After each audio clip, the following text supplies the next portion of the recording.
performance indicators or metrics that you should track in your business so that you don't focus on vanity metrics or things that are irrelevant. So we'll look at the 4 key elements of the balance scorecard. Our balance scorecard is a strategic management and framework that helps you convert strategy into measurable goals. So there are 4 key elements of the balance scorecard. There is the finance or business development. There is the area of customers. There's the component for internal processes or internal operations, and then there is the growth and learning. So usually when you want to build, come up with strategies or business strategies or to assess business performance, we build them around the 4 key elements of the balance scorecard: finance, customers, internal processes, growth, and learning. So we'll talk about finance. What are the performance metrics or indicators that you should be looking at in terms of finance in your business? You are looking at revenue, you are looking at profits, you are looking at operational costs. So you could say that you are setting a target for your business. You want to be able to increase revenue by say 15% in the next 6 months or in the next quarter.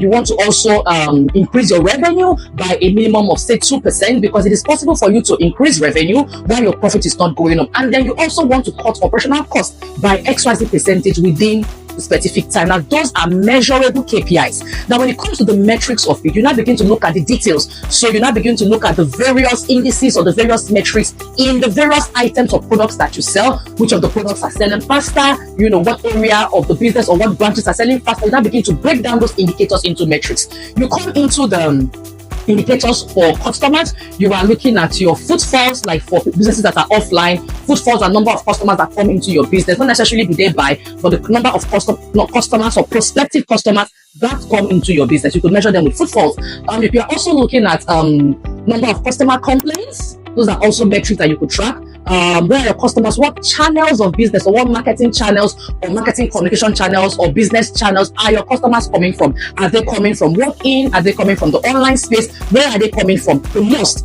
And then you come up with strategies or tactics that you could use to get them to increase inflow or coming from a certain channel or aspect of your business. Another performance metrics or indicators that you should be looking at are your internal operations. So what is the response time? Has your response time increased? Has it reduced? How is the flow of operations? Are your employees following the SOPs as they ought to? What are the things, or how do you measure what is happening in the back end that affects the success of your business? And finally, we look at growth and learning. Growth and learning in the sense that how is your organization growing? How are your team members growing? How can you measure growth? So if during your last performance appraisal, your employee, let's say the highest person scored, say 70%, what do you need to do in between the next appraisal period to ensure that the average appraisal score for your next appraisal is probably 90, 85 or 95%? So it is very important that you build it. It's not like it is compulsory, but the elements of the balance scorecard or the components of the balance scorecard are very quantifiable or very good measurement indicators or metrics that you can use to assess your business performance. Finance, customers, internal processes or internal operations, and then growth and learning. Don't forget to share this to that business owners. Have a lovely day and God bless you.